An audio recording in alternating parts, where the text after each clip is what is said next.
Back here on the Meat Speak podcast, we are sitting in the Ohio City Galley at the corner of, what is this, West 25th and Detroit, right? Overlooking the Detroit Superior Bridge in beatific downtown Cleveland, Ohio. With me here, it was a rare opportunity to have three of the biggest burger Is aficionado or enthusiast a good way to describe this? I mean, do you like to be described as being enthusiastic about burgers, or does that just sound a little strange?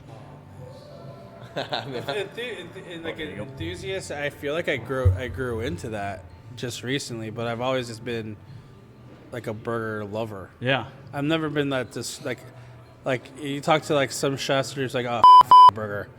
Like, I don't care about burgers. And it's like, I've never really felt that way. I've always liked it. There's it's a thing, and I recognize it as a real dish. So yeah, burger lover is more accurate for me. Burger lover. I feel like that's a website somebody has to create. It's the newest dating website, right? It's more American too. Yeah, way more. You got a lot more restaurants. That's right. So sitting with me here, left to right, as I'm looking at him at least, Chef Alvin Kylon of the Burger Show fame, Egg Slut fame, The Usual fame, kind of you name it, from Los Angeles and New York City. And to my right, two gentlemen whose names often come up in the confines of the podcast, either from doing very strange foods, but specifically in the context of this, it's never bad, by the way. It's always just like, holy cow, I can't believe you guys have done an entire crispy egg, or an entire beef crown roast. Last time I was there, we ate that whole. Impressive. We get away with things sometimes. That's right. So we're very lucky. Yeah. Yeah. So with me here from the Plum, from Good Company, from closest here, Pie Squared, and is it Grains and Greens?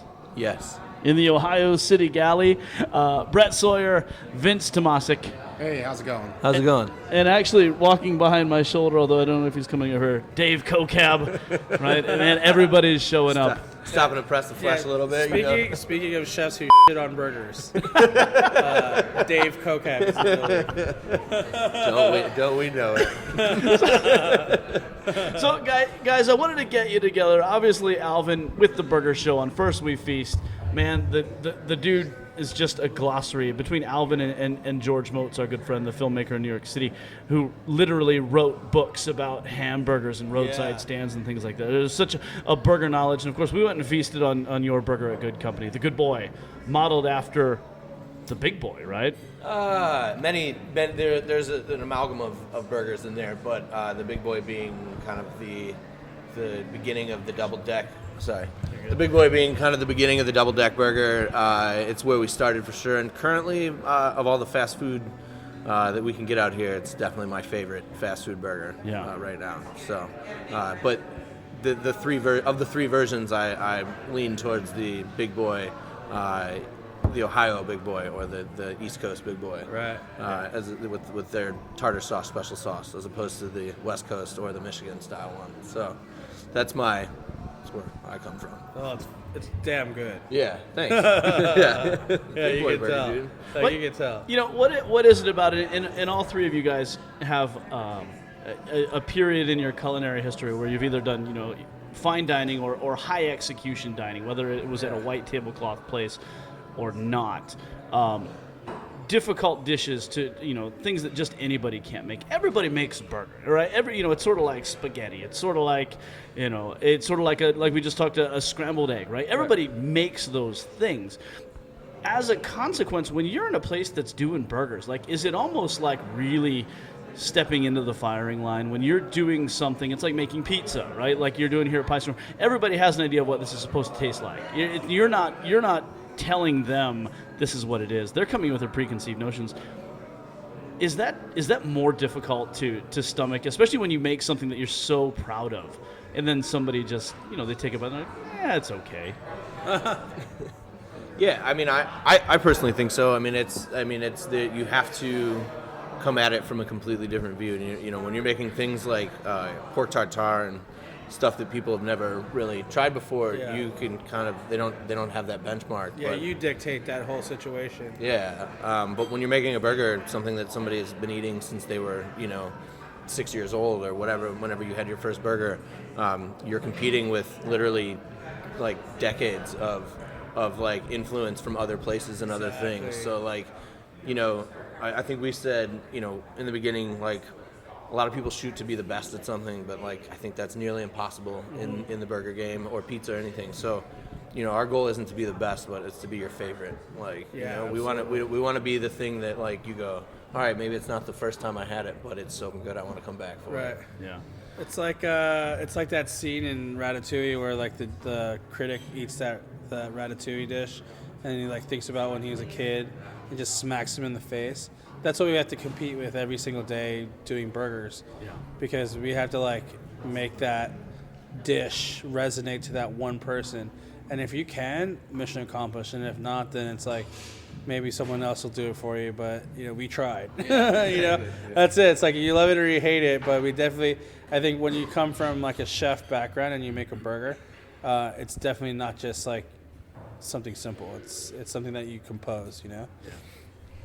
We when we were creating our burger, it was such a collaborative effort. Like we took stuff that as individuals we loved and we tried them in different ways on a burger, from like the flavoring of the pickles, how the bun was made, and I think that we kept it simple and we didn't really do anything crazy. You know, we're not serving truffle burgers or whatever. Like, you know, we had a mayo-based sauce which was influenced by burgers we grew up loving, or you know, we have CAB patties on it. We got the bun dialed in to be where we want it as far as butter and milk ratio, so it had like a certain personality to it. And you know, each individual person's like that bun is sick. Yeah. That bun is so good. And that's Nolan Tidwell. Like he was able to, you know, we were able to give him feedback on the bun, and he was able to just like adjust the recipe until like everything tasted right. And like Brett said, it's my favorite burger. Yeah, it's like, super good. Yeah. Thanks. And the squishiness of the bun. Yeah. Nailed it. Like, 'cause when you get like a baker to make a bun, it's usually like a brioche base, almost like it feels fancy. This one was like, there was a craftness to it, but the squishiness kind of gave you that like the feel of like when you first had like a burger like made that was like maybe 99 cents, you know. It's I think we had like a lot of conversations about like while we were like developing the burger in Worcester, we wanted that bun to kind of like wrap it, like not flake and break, like too much fat in it, or like there was like you said, there's got to be like a sponginess where it almost just wraps the meat and doesn't fall apart. Yeah, again, that's a big deal, and I feel like a lot of people want a lot of things in their burger, but if things are falling out of your burger, it is not a good burger. Sandwich mechanics. Man. Yeah, sandwich mechanics. It's engineered. That's right. You know. Yeah. Well, you know, by that token, and I mean, and I'm not a big believer in like what's a trend. Well, a trend is really whatever you're digging at that time. I don't really buy into these food lists of do this because everybody's doing this, but the idea of it does seem like there's such an influx of thinner patties of small, where it you know, 10 years ago you would see these giant you know, I mean, you know, half pound, 3/4 pound burgers where there wasn't really room. I mean, if there was room for anything else, you couldn't fit it all in a bun anyway. And I don't ever remember really getting super excited about that. Like, I mean, is that still a thing that you see? I mean, is there a way to take that and? I think that it was a trend for a while. I mean, you look at places like Kuma's Corner in Chicago, and you know the rise of the gourmet like burger that were all like 8 to 12 ounce like patties. You know, you get them, you ask for them well done. It's going to take 20 minutes for it to come to your table, but you also ask for it well done. Your server's going to like scoff at you, and you know, I think that a lot of people enjoy their meat, especially on a burger, cooked mid well to well, and you know, that trend didn't really allow that for people to say that. The thin patties or the smash burgers allow people to just enjoy the burger the way that they grew up enjoying it. Which, I mean, I don't know about you, but my you know, my grandpa and my dad never cooked burgers to mid rare on the grill, like that it was a hockey puck. Sorry, my language, but that stuff was a hockey puck when that came off, and it was what I enjoyed. But like, yeah, I mean, I think the trend was there for a little while. I mean, there were plenty of other places when I lived in Chicago that had that thing. I think it has tapered off for many different reasons, but also with smash burgers and thin patties, like you don't have to worry about the cooks cooking it like improperly. Yeah, it's Like, easier to be more consistent with smash patties. yeah, so and you can fit more toppings if that's what you want, but it also just harkens back to what we all grew up with. When you go get a fast food burger, it was always a thin patty. It was always American cheese and whatever. So that's my 2 cents. I'll take it another level. When we worked in, restaurants coming up, like what was there? It was kind of a thicker burger all the time. You're working in fine dining restaurants, people are trying to put more on a plate, and like, what do you cook and eat after service? Like, then what do you get sick of? So that's kind of how it happened for me is like, I grew up eating all these 8-ounce, 9-ounce, whatever burgers with like, and I'm sick of it. Like it's like I'm rebelling against it now. Like I want smashed, crusty, greasy patties and with a bunch of mayonnaise on it, and that's it. Yeah, there's something to be said for that. It's the smashed patty, but the actual chain, the Smash Burger chain. I mean, Tom Ryan, who's the founder of that, who's actually the guy who he's a food scientist at his core. He's the guy who credited McGriddles. He invented McGriddles and stuffed crust pizza. Whoa. Same guy who created Smash Burger, right? He put pineapples on pizza. but he was the first one who really went into the science of why the smash and that the crust and that like he would call it like your griddle candy, like that crusty like. That's what we really want. I mean, as much as I'm a meathead and I love beef, right? But man, as much as like I'm like, yeah, it's all about the meat, dude. It's about that crust that you can get on it, right? Yeah. Well, I was just gonna add like it was that what you're talking about is like the era of the steak burger, where everybody wanted to, like in my head growing up, it started to trend that way when the economy was really good, because it's like people wanted juxtaposition to cheap burgers, people wanted juxtaposition to fast food burgers because like, oh, we have money now, so we can afford more, we can afford different, we want the steak, we want it cooked to temperature, you know what I mean? So that was like, but now you look at where society's going, we're much more comfortable with being ourselves, saying what we want, and what we all want, what we're comfortable with, we all want what we grew up with, we all want that first like sense memory, that taste memory, and we're not afraid to say that. We're at a certain point where it's like, oh, I don't want to say that. I don't know if Culver's was around back then, but like, I don't want to say I like Culver's because like maybe that's not cool, and I need to say I like that Steakhouse's Downtown's burger because that makes me, for whatever reason, seem like a higher standard. You know what I mean? Yeah. Where now it's like, I don't care. You know what I mean? I'm gonna do what I want. I'm gonna cook what I want. I'm gonna eat what I want, and it's out there for me. And on top of that, you have the option to have that same style, but in quality now, where it's like I don't have to eat a McDonald's burger at that whatever quality that is, because these guys are essentially doing this same thing, but good bun, good cheese, good meat, good whatever. If you like the shreddus, if you like the pickle, they're making the pickle. Yeah. So like it's just elevating it, but not taking it beyond and not making it be more pretentious than it has to be.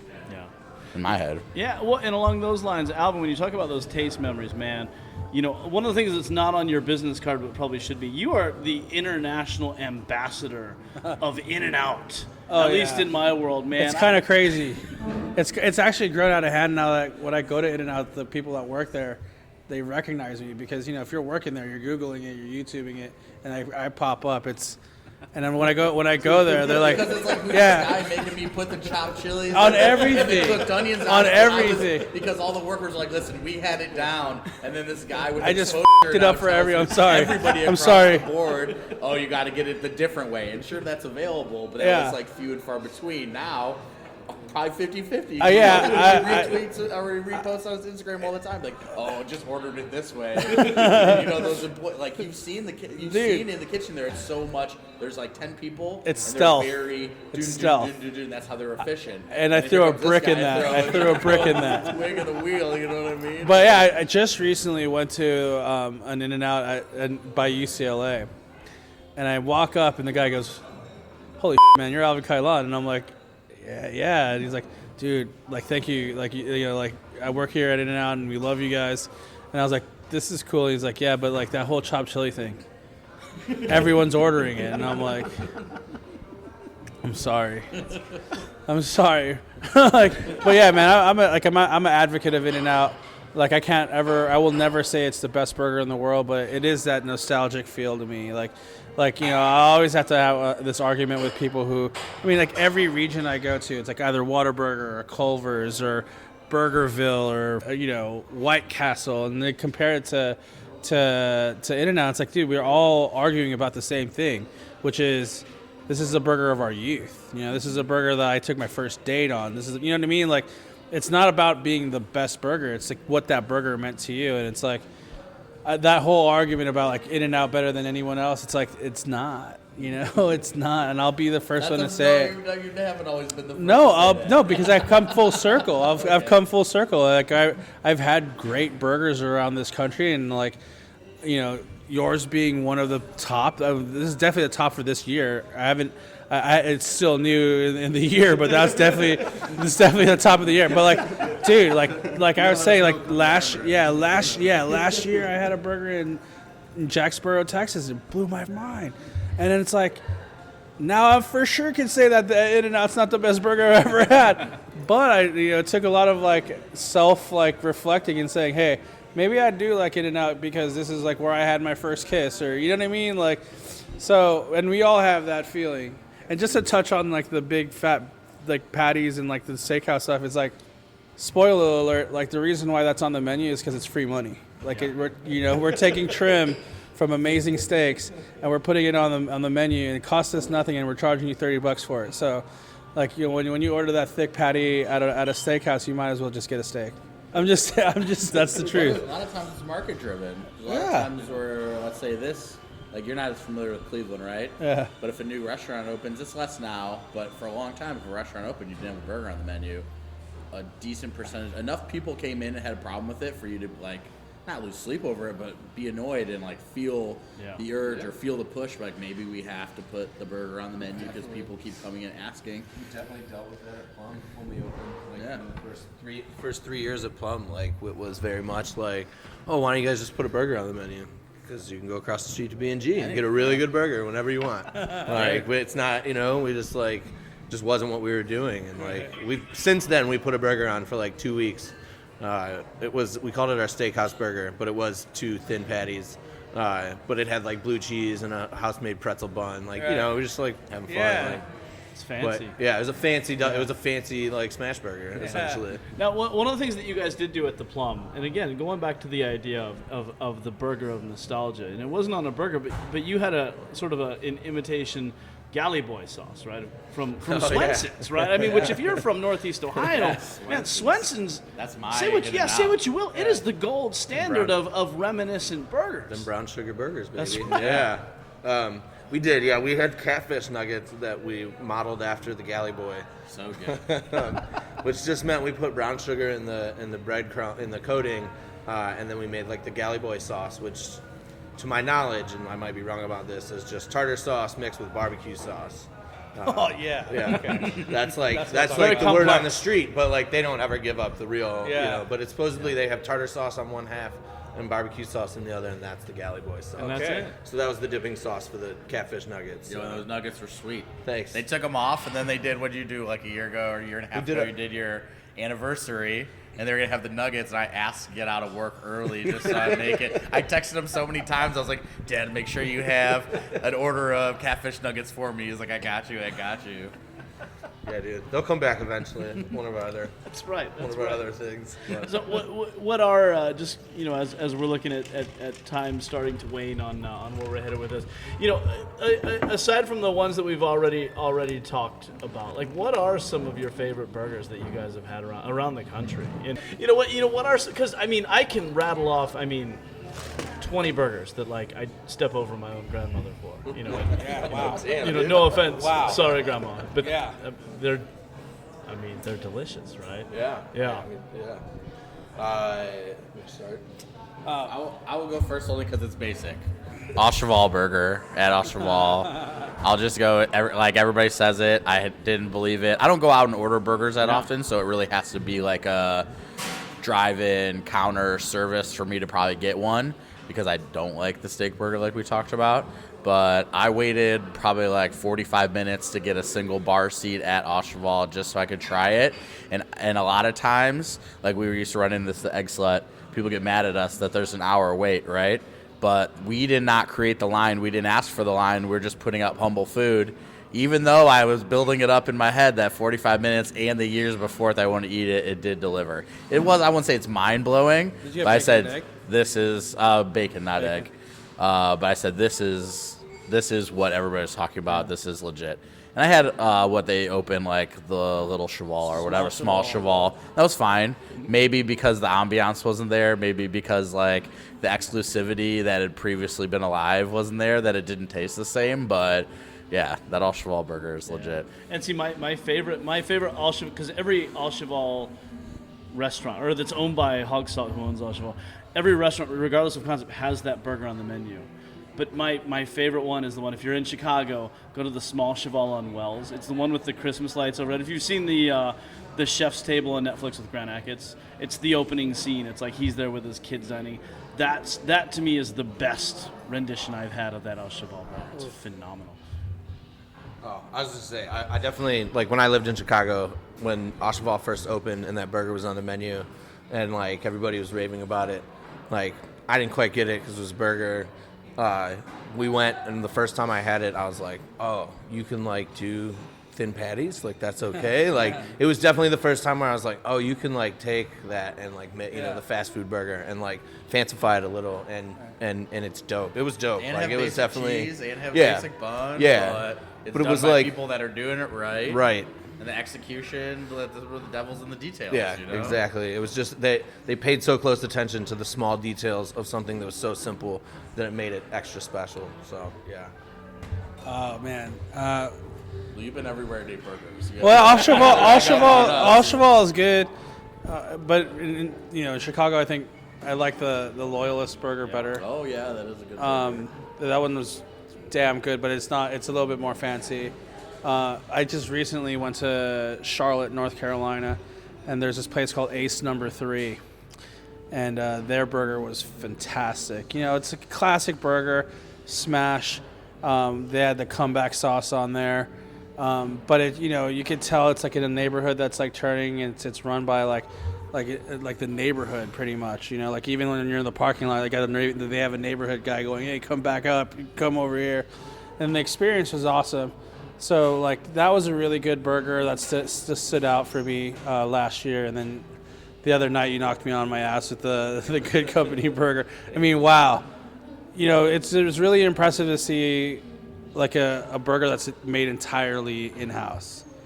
And that's, to me, next level. Because getting a good bun is one of the hardest things in the world, man. Like the meat, the beef blend, all that stuff, it's like very important. But 50% of a good burger is the bun, and that's one that I'll take for a while. So Ace Number 3, if you're ever in Charlotte, try that, and obviously Cleveland, you guys gotta get the Good Company burger. I'd have to second the Loyalist. I had that when I was visiting Chicago. It was great, definitely memorable. Lot of onions on it, which I loved. It was so good. The other memorable burger I've had in the last year was Tony Biggs. He made the giant Big Mac out in Worcester when we were there. It was like as big as my face, probably bigger, and I got a big face. You know what I remember, because it was one of those gimmicky giant burgers, but it was good. Yeah, there was various aged steaks around there, and I admittedly kept going for the Biggs burger. Shit. I will say, so when we opened Good Company, we ate a lot of burgers. Like, we went to every fast food burger we could possibly go to. We went to a lot of mom and pop shops, and I will say, still to this day, so there's a place in Elyria, Ohio called Midway's Oh Boy. Growing up, they had a stand at our county fair and where I'm from, and so we do. Even though Elyria is only 15 minutes away. Like, we never really ate the Oh Boy until fair time. So it was like a once a year thing, man. And you would smash these Oh Boys. And I mean, it's a single patty. It's like this, the Oh Boy sauce is like some crazy tangy mayonnaise based like sauce. It's American cheese. There's white onion on it, and that's it. Like, and pickles. That's the whole thing. It's dope. It's so good. So I took these guys to the Midway Oh Boy. We ate there. That's still my favorite. Like, that's my benchmark. Like, growing up. And then Galley Boy forever will be one of my favorites. I'll have to say that locally, the OG Tin Man Burger is up there with one of the best burgers I've had. But yeah, that Oh Boy is forever going to be in my heart as like the burger. Like, if you guys ever want to go to Illyria, we'll go check it out. Nobody should go to Illyria, but but yeah, that's mine. I was just asking Alvin on the side. When I lived out in LA with him, there was a place called the Oinkster. They do Burger Week, and every one of their burgers is like a rendition of another burger, whether regionally or specifically to a brand. And we never closed the truck early. Like, never did we close the truck early because we knew it was for exposure. We knew it was, independent business. We needed as much sales as we can get. The week of Burger Week, we closed that truck early. We needed to get there because there was a line, right? There was a line. People love this place, Oinkster, especially in Burger Week. And we wanted to collect the pins. They put a pin out for every burger. I think I still have a handful of those pins. 7 days we went. But I think we only missed like one day or something, but that was the only time we closed the truck early. It was during Burger Week. We needed to go get a burger every single day. Right on. One last question before we wrap. As opposed to individual burgers, there's places that you can get regionally, nationwide fast food. You got a nationwide or a regional fast food chain? Obviously the In-N-Out is the standard, right? Yeah. For chain burgers, I think In-N-Out's great, purely because it's like still family owned, and it's not made of trash, and it's still $4. You know what I mean? So that to me is like, it shows a little bit of the old school, and then like the newer stuff, obviously, like, the Shake Shacks of the world where you're getting like a really bespoke blend of meat and all that stuff. But I still favor In-N-Out, and then in that case, I favor In-N-Out over everything else. One I don't hear enough people talk about, I mentioned earlier, is Culver's. Because they do the butter burger. I'm Team Culver's. Yeah, all day long. and it's like the fat is what we're really going for, right? Like, maybe fat content is important, but you want to go a little overblown because when you're talking these thin patties, that's what's cooking in. It's rendering out. It's cooking its own fat. When you cook it in any kind of like neutral oil or on the grill, like, sure, you're getting flavor from the char from the grill, or cooking on flat top with neutral oil. That's not adding any flavor. You're getting beef cooked in beef fat, and then not only on top of that, you're getting that caramelized butter that they work in there, and butter in a flat top is a magical thing. That's why Greasy Spoon Diners will always be around regardless, because of all the food ends up tasting like that. So that's like, I like Culver's, and they don't even have one within like 30 minutes of Cleveland. I think Toledo is like the closest. Culver's? I was out. There's two. There's one in Avon Lake and in Avon now. I think Avon maybe was the one. Kenny, Scott, and I, who was probably a friend of the podcast to a degree, Larder, we were out foraging, and one day he told me, this was maybe like 3 years ago, he's like, oh, we got to go try this burger place. Me and Fred went, and I was like, okay, whatever. I'll try it. And we walked in there. I'd never heard of it. He's like, yeah, it's out of Wisconsin or something like that. And we went in there, and I just ordered a basic one, because every time I go into have a burger from a burger place, I just need a basic one so I can judge everything else I have there against that, right? That was a really good. That's just like the fat coated my mouth the way you want it to, and then everything else, like everything was soft, and it was like what was supposed to be textured was textured, and what wasn't supposed to be textured was like soft and gooey. It was great. I loved everything about it. Is there anything more Midwestern than a butter burger? I mean, it's a burger just topped and with at the butter. term, it got me. You know what I mean? Like, if they wouldn't have said butter burger, I still would have think it'd be good, but like the marketability behind that, like alliteration, I'm a sucker for alliteration. Butter burger just rolls off the tongue. I'm all for it. Dude, Like yeah. a butter burger. Culver's is literally something that gets direct message to me once a week. someone in the Midwest is upset with me eating somewhere that I've eaten, and they're like, dude, why are you wasting your time? Go to Culver's. They have the cheese curds there too, so that's like the added bonus. Definitely my favorite national chain would be. I'm a through and through big boy. Like like I said, when we opened, we were doing a lot of research on burgers. We were eating a lot of burgers, and like the way Big Boy started with like 1936, like out in California, as a little stand. 37, they created the double deck. With the center piece of bread, and I'm not super huge fan of that, but with their buns though, this bun at Big Boy just like it like deflates on the top and the bottom perfectly, but like the bread that touches the meat doesn't like do anything but stay crispy. So it just wraps your burger in this like bread pocket, and it's phenomenal. The Ohio special sauce, which originally they were the only thing that they had to have in the franchises was the Big Boy burger with special sauce, but the special sauce could be whatever you wanted. So the West Coast had red relish, Central Michigan area had like Thousand Island, and that was like the what more people recognize as special sauce now. And then in Ohio we had tartar sauce, which was like something different though. It's a little tangier. Like I buy squeeze bottles full of it from the Big Boy near our house, and have it at home so I can put it on everything really. But yeah, so Big Boy that's my spot, dude. Like, and the fact that they now offer it all Big Boys, all three West Coast, like Michigan and Ohio versions of the Big Boy, is pretty tight. There's outside of we're located in Worcester, Ohio. There's this, it's like a junk shop. The guy has out front. It's been there for 20 years. He has a Big Boy statue. I know what your Christmas present is going to be this year. If you buy me a Big Boy statue, I'll hug you so much. We'll just come in under cover of darkness. Don't worry. We just show up at Good Company one day, and there's just a Big Boy statue out there. Sweet. I hope your wife doesn't listen to this podcast and finds out where that came from. Yeah, she'll come after you. I gotta say, I love the Big Boy. I also hate the middle bread. So my hack at McDonald's is McDouble, no ketchup, no mustard, add Big Mac sauce. It's on point. But I'll go with somebody who hasn't been. I think I saw like an employee order it once, and I was like, that's brilliant. Rally's Checkers. Yeah. Big Buford. I mean, that is a top burger.